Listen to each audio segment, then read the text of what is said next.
नमस्कार my YouTube family, मैं कुलबीर सिंह आज एक और नई वीडियो के साथ। जैसे कि आप सबको पता है, हम टैली अकाउंटिंग एंड जीएसटी के ऊपर वीडियोस बना रहे हैं। अभी जो हमारी सीरीज चल रही है वो जनरल एंट्री के ऊपर चल रही है। हमने अपनी लास्ट वीडियो में जीएसटी के बारे में पढ़ा थोड़ा सा कि जनरल एंट्री के अंदर जीएसटी का यूज़ क्या होता है, जीएसटी होता क्या है, जीएसटी कौन कौन सा जीएसटी लगता है, ये सारी चीज़ें हमने बात करी। तो आज हम कुछ जनरल एंट्रीज करेंगे जिसमें कि जीएसटी लगेगा। जीएसटी के ऊपर हम बात करेंगे कि डेबिट क्या होगा, इनपुट क्या होगा, आउटपुट क्या होगा, सेल्स की एंट्री, परचेज की एंट्री। तो हम एक प्रैक्टिकल कुछ एंट्रीज करेंगे। तो आइए आज हम वो देखते हैं, स्टार्ट करते हैं आज का टॉपिक। ठीक है, तो आइए अब देखिए यहाँ पर हम जनरल एंट्री जीएसटी की बात करें तो पहला क्वेश्चन हम लिख लेते हैं। देखिए हम पहला पॉइंट लिखते हैं, इसको थोड़ा पतला कर देते हैं। ठीक है, बॉट गुड्स फॉर कितने के 5,000 रुपीज। ठीक है, प्लस क्या बोल दिया, प्लस सीजीएसटी एंड एसजीएसटी कितना @6% ईच। ठीक है, यहां पे क्वेश्चन ने साफ साफ बता दिया कि सीजीएसटी और एसजीएसटी लगाना है। अब देखिए आपको ये पता होना चाहिए कि सीजीएसटी एसजीएसटी कब लगेगा। देखिए एक होता है सीजीएसटी, एसजीएसटी, आईजीएसटी।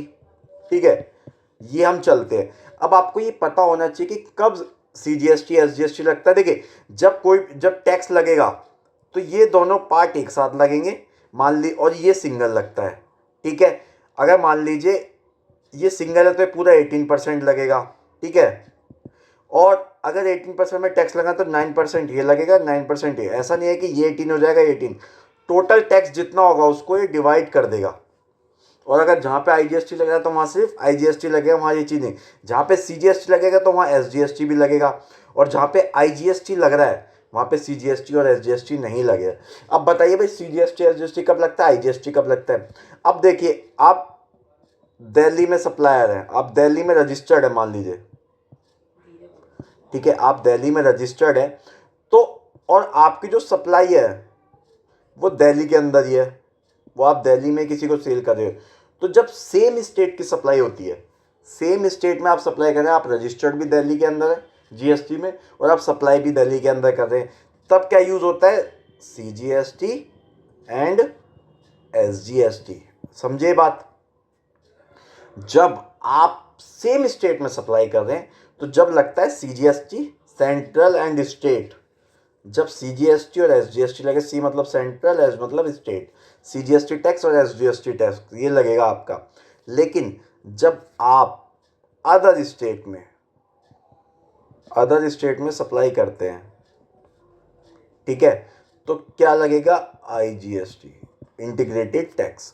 ठीक है, goods and service tax. GST मतलब क्या हुआ, गुड्स एंड सर्विस टैक्स। ये मैंने आपके यहाँ लिखा भी हुआ है, गुड्स एंड सर्विस, ये देख रहे हैं, ये गुड्स एंड सर्विस टैक्स। ठीक है, समझिए बात। अब आईजीएसटी लगेगा यहाँ पे, अदर स्टेट की सप्लाई है तो क्या लगेगा, आईजीएसटी। ठीक है, और अगर सेम स्टेट की सप्लाई है, सेम स्टेट हम सप्लाई कर रहे हैं तो सीजीएसटी और एसजीएसटी। जैसे दिल्ली में रजिस्टर है, दिल्ली में, तो सीजीएसटी एसजीएसटी। अगर अदर स्टेट की बात करें, अदर स्टेट की सप्लाई है तो आईजीएसटी लगेगा। समझे मेरी बात। ठीक है जी, आइए अब जनरल एंट्री कर लेते हैं। हमारा क्वेश्चन क्या था, bought goods for 5,000 plus CGST and SGST @6% each बोल रहा है ये, 6% ईच, दोनों पे 6% लगेगा। ठीक है, तो आइए देख लेते हैं कुछ जनरल एंट्री। अब जनरल एंट्री क्या होगी, अब देखो यहाँ पे मैं किसी पार्टी का नाम नहीं दिया, हमें गुड्स नहीं बताया कि क्या चीज़ है क्या नहीं, तो हम सीधा लिखेंगे आंसर में 1। मैं भी देखिए फॉर्मेट के साथ नहीं बता रहा, एक प्रॉपर क्वेश्चन अपनी नेक्स्ट वीडियो में करेंगे। अभी हम समझ लेते हैं मोटा मोटा। ठीक है, तो अब फर्स्ट में क्या होगा, परचेज अकाउंट डेबिट, कितने से, गुड्स हमने कितने के परचेज किए हैं, 5,000 के। अभी मैं बताऊंगा कि क्या क्या वैल्यूज यहाँ पे आएंगी। अब हम परचेज कर रहे हैं, मैंने अपनी लास्ट वीडियो में बताया था कि इनपुट को डेबिट क्यों करना है, आउटपुट को क्रेडिट क्यों करना है, या डेबिट इनपुट को करना है या आउटपुट को करना है, ये मैंने अपनी लास्ट वीडियो में बताया था आपको। तो यहाँ पे आ जाएगा इनपुट, जिसने भी मेरी लास्ट वीडियो नहीं देखी जाए चैनल पे मेरी लास्ट वीडियो देखे, उसमें मैंने आपको प्रॉपर बताया गया है कि जब हम परचेज करेंगे तो इनपुट लगेगा या आउटपुट लगेगा, और इनपुट लगेगा तो डेबिट होगा क्रेडिट होगा, ये चीज़ें मैंने आपको बताई हैं। तो यहाँ पे आ गया input CGST account, debit input SGST account debit. अब बताइए भाई 5000 का है, 5000 पे 6% टैक्स लगेगा, कितना हो गया 300 रुपीज़ दोनों का, ठीक है। 6% ओवरऑल हो गया 12%। टू, अब देखिए हमारे को क्वेश्चन में कुछ बोला हुआ है कि उसने उधारी पे खरीदा है कैश खरीदा, देखिए कुछ नहीं बोला तो कैश है, वरना वो नाम बता देगा, क्रेडिट सेल बता देगा, क्रेडिट परचेज बता देगा, वो चीज़ बता देगा। तो ये कितना हो गया टू कैश अकाउंट, कितने से, ये आपका टोटल हो गया 5600। अब देखिए यहाँ पर एक बात समझिए आप कि ये जो मैंने जनरल एंट्री करी, ठीक है, ये जो जनरल एंट्री मैंने की, देखो मैं आपको पूरे कॉन्सेप्ट के साथ लेके चल रहा हूँ, चाहे वीडियो लंबी हो रही है या चाहे एक एंट्री करके दिखाऊँ, लेकिन कॉन्सेप्ट के साथ चल रहा हूँ मैं आपको लेके। मैंने आपको जनरल एंट्री के पूरे बेसिक्स बताएं। अब जब यहाँ पे हम टैक्स की बात कर रहे हैं तो ये भी चीज़ हम बताएंगे। देखिए आप मेरी बात समझिए कि यहाँ पर मैंने देखिए परचेज में मैंने सिर्फ 5000 लिया है, ठीक है, परचेज में मैंने यहाँ 5000 लिया है।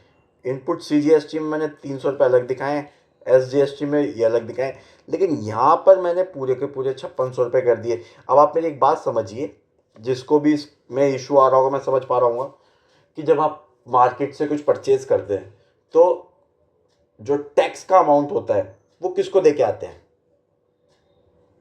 आप डायरेक्ट गवर्नमेंट को देते हैं या फिर आप डीलर को दे के आते हैं जिससे भी परचेज करें, सीधी बात है, शॉपकीपर या डीलर को पेड करते हैं GST, ठीक है। GST डीलर को आप पेड करते हैं, वो आपके बिहाफ पर गवर्नमेंट को डिपॉजिट करता है अपने GST में दिखाकर अपनी सेल्स को, ठीक है। तो अब हमने इसको डेबिट क्यों किया है वो हम अपनी मेरी पुरानी वीडियो में आप देखिएगा, मैं अभी ये चीज़ नहीं बता रहा क्योंकि मैंने बता चुका हूँ ये, तो इसमें टाइम जाएगा, ठीक है। अब हमने ये वाला पॉइंट समझ गया आप कि हमने यहाँ पे 5600 क्यों किया ओवरऑल, यहाँ पर कुछ और क्यों नहीं दिखाया, क्योंकि हम डीलर को पूरा पैसा देंगे 5600 रुपये। और प्रोडक्ट देखिए GST अलग है और प्रोडक्ट अलग है, आप समझिए मेरी बात कि जब भी हम कोई प्रोडक्ट परचेज करने जाते हैं तो देखिए उस पर जो GST पे करते हैं वो प्रोडक्ट की वैल्यू नहीं होता, ठीक है। प्रोडक्ट की वैल्यू हमारी जो है 5000 है, वो GST का जो पैसा है ये हमारे लिए प्रोडक्ट की वैल्यू में काउंट नहीं होता। जैसे कोई भी पर्सन है, जब कोई भी पर्सन होता है जो भी टैली पे काम कर रहा है या अकाउंटिंग में काम कर रहा है, वो चीज़ उसने नोटिस की होगी, जब भी वो सेल्स रजिस्टर ओपन करता है ना, जब भी वो टैली में जाके सेल्स रजिस्टर ओपन करता है तो वहाँ पर क्या आता है, सारी चीज़ें दिखाएगा, वहाँ पर विद टैक्स के साथ टोटल अमाउंट आता है, समझिए आप, विद टैक्स के साथ, विद GST के साथ टोटल अमाउंट आता है। लेकिन वहीं पे जहाँ पे हम टर्नओवर की बात करते हैं, जब हम जैसे हम टर्नओवर की बात करते हैं और PNL ओपन करते हैं, profit and loss account tally के अंदर जब ओपन करते हैं तो वहाँ पर क्या है कि वैल्यू कम होती है, क्यों होती है कि वो GST को अलग कर देता है, GST की वैल्यू को वहाँ दिखाता ही नहीं, वो सिर्फ वो वैल्यू को शो करता है, उसी को हम टर्नओवर मानते हैं जितने का हमारा प्रोडक्ट बिका, क्योंकि GST हमारा टर्नओवर का पार्ट नहीं है, वो हम गवर्नमेंट को पे कर देते हैं और सामने वाले को इनपुट मिल जाता है, या हम परचेज करते हैं तो हमें इनपुट मिल जाता है, वो गवर्नमेंट का पार्ट है जो भी चीज़ है। तो जो प्रोडक्ट की वैल्यू होगी वो उतनी ली जाएगी जितने का हमने प्रोडक्ट लिया। GST को कभी भी प्रोडक्ट वैल्यू के साथ मर्ज ना करें, कभी भी जनरल एंट्री में चीज़ ध्यान रखें, GST को कभी भी प्रोडक्ट वैल्यू के साथ ऐड नहीं करना। मान लीजिए आपने कोई प्रोडक्ट की पेमेंट आप 6000 करके आए हो, ठीक है, अगर 6000 उसकी पेमेंट करके आए हो जिसमें कि 5000 का प्रोडक्ट है और 1000 आपका टैक्स है, ठीक है, अगर 1000 टैक्स और 5000 आपका प्रोडक्ट वैल्यू है तो हम 5000 की परचेज मानेंगे, किसकी मानेंगे हम, 5000 की, ठीक है। टैक्स को हम अपनी परचेज नहीं मानेंगे, ठीक है। एक्सपेंस कितने का हो, 5000 को हम एक्सपेंस में भी वही बुक करते हैं, ये तो हमारा क्या है, इनपुट के रूप में मिल जाता है।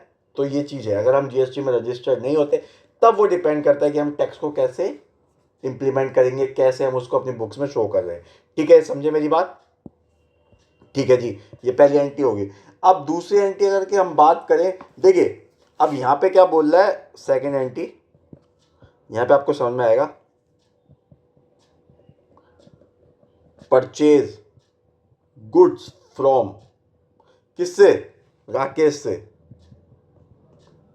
₹30,000, ठीक है, प्लस इसने बोल दिया plus CGST and SGST @ 6% each.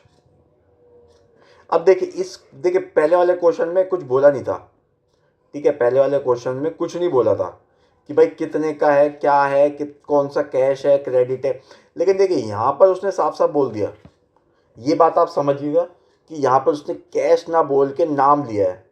जहाँ पर भी नाम आ गया, आप समझिए, अगर जहाँ पे नाम आ गया और कुछ नहीं बोले हो तो सीधा समझिएगा वो क्रेडिट में खरीदा गया, ठीक है, क्रेडिट में खरीदा गया। आप मान लीजिए वो कह गया राकेश से, फिर आगे जाके लिख दिया पेड कैश, ठीक है, तो फिर वो हो जाएगा कैश ट्रांजेक्शन, हम उसमें नाम को लेंगे नहीं, कैश में हम पे कर देंगे, ठीक है। लेकिन जहाँ पर कुछ भी नहीं बताया गया, सिर्फ नाम आ गया कि हमने राकेश से परचेज किया, कैश नहीं बोला, कुछ नहीं बोला, तो हम आंख बंद करके उसको क्रेडिट ट्रांजेक्शन मान लेंगे कि वो हमने उधारी पे परचेज किया है।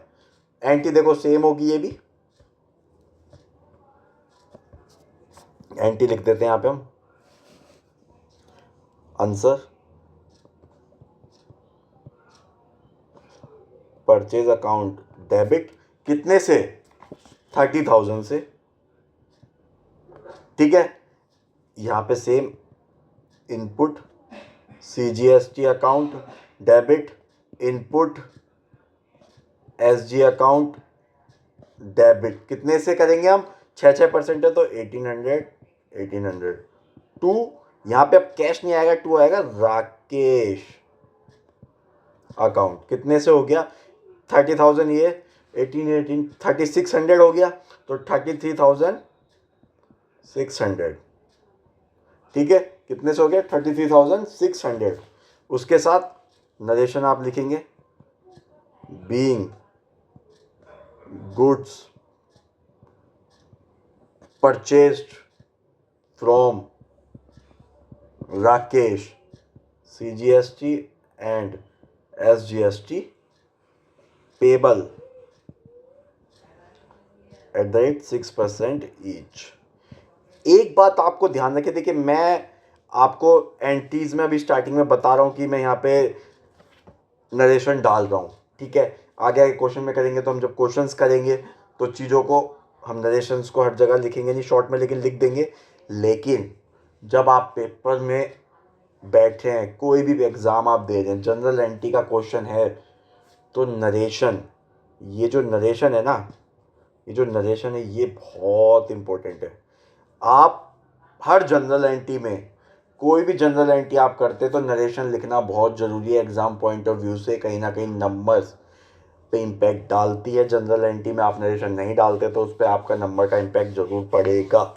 आप समझे मेरी बात, क्योंकि नरेशन दर्शाती है, नरेशन एक चीज़ बताती है कि हाँ, कि पर्सन ने क्या एंट्री करी है, किस चीज़ के लिए एंट्री करी है। देखिए आप नरेशन देख के, देखिए कोई पर्सन होगा जो अकाउंट्स में जॉब भी कर रहे हैं, जो पेपर एग्ज़ाम कहीं दे रहे हैं, कोई स्टडी कर रहे हैं, तो कहीं ना कहीं नरेशन को डालते इसलिए है कि नरेशन से एक चीज़ और पता लगती है, जब आप अपर लेवल पर जाएंगे तो आपको ये चीज़ पता लगेगी ये ट्रांजेक्शन किसके लिए की गई है। देखिए आपने कोई एंट्रीज की, ठीक है, अकाउंटिंग आप आज कर रहे हो, इम्पैक्ट उसका जब फाइनेंशियल ईयर ख़त्म होता है जब हमें दिखता है। आप समझ बात, जब बुक्स चेक होते हैं, क्योंकि आज आपने एंट्री कर दी, आज कोई नहीं देख रहा, ठीक है, किसी ने देखा चेक कर लिया, ठीक है, लेकिन उसका इम्पैक्ट आपको जब ऑडिट होती है तो उस समय तो चेक होता ही होता है। तो वहाँ पर क्या होता है, जब कोई आपने जनरल एंट्री की और आपसे पूछा गया किस लिए की गई थी, क्या परचेज किया गया था, किस लिए परचेज किया गया था, अगर आपने वो नरेशन डाली हुई है तो आप नरेशन देखते बता देंगे फट से कि ये एंट्री मैंने इसलिए की गई थी, ठीक है। तो आइए एक एंट्री हम सेल्स वाली कर लेते हैं। देखिए सोल्ड गुड्स टू मेहताब, ठीक है, फॉर ₹50,000, ठीक है, charge CGST and SGST @ 6% each. Question same है सारा, 6% GST दिखा रहा है, ठीक है। बस इसमें क्या है कि हमने यहाँ पे लिख दिया ए पर्सन को सेल किया है, ठीक है। तो अब सेल्स की एंट्री में क्या होता है, सेल्स की एंट्री आपको जनरल एंट्री पता होगी। जब हम कोई प्रोडक्ट सेल कर रहे हैं तो आउट हो रहा है हमारे यहाँ से, एसेट कम हो रही है, एसेट कम होगी तो क्रेडिट होगा, एक एसेट बढ़ रही है तो आंसर होगा तब अकाउंट डेबिट। कितने से, उससे हमें कितने पैसे लेने हैं, ठीक है।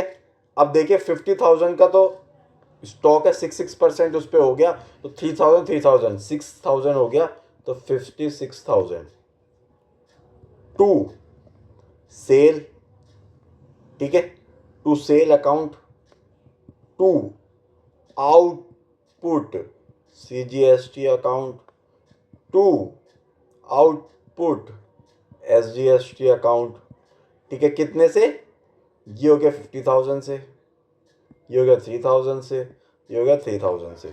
तो ये सेल्स की एंट्री होगी आपकी, ठीक है। ये क्या होगी हमारी सेल्स की एंट्री, ठीक है। इसमें क्या हुआ कि भाई देखो 50,000 तो हमने 56,000 हमें उससे लेने हैं, क्योंकि देखो टैक्स का पैसा तो हम सामने वाले से ही लेंगे ना, तो उससे हमने 56,000 लिए। सेल हमने 50,000 का प्रोडक्ट हमारे पास से गया, 3,000 हमारे टैक्स के नाम पे उससे लिए, जो कि हम गवर्नमेंट को जमा कर देंगे। वो चाहे उसका इनपुट क्लेम करे, कुछ भी करे, हमने सेल किया, हमें इतने टैक्स की हमारी लायबिलिटी बनती है, तो हम ये पे कर देंगे उसको। तो आप समझे मेरी बात। GST में डेबिट किसको करना है, क्रेडिट किसको करना है, हम ना अपनी नेक्स्ट वीडियो में एक प्रॉपर 10-12 जनरल एंट्री का क्वेश्चन करेंगे GST के ऊपर, ठीक है, जिसमें कि हम GST लगा रहे हैं, GST क्या है, GST कितना लग रहा है, अलग अलग टाइप के हम एंट्रीज करेंगे, ठीक है। तो ये सारी चीज़ें हम करने वाले हैं, ठीक है।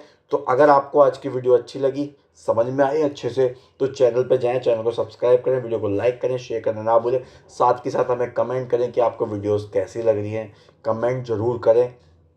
चैनल को सब्सक्राइब करना ना भूलें, सब्सक्राइब करें और सारी वीडियोस देखें जनरल एंट्रीज़ की। तो मैं श्योरिटी के साथ कह सकता हूँ कि आपको जनरल एंट्रीज़ में कोई दिक्कत आने वाली नहीं है।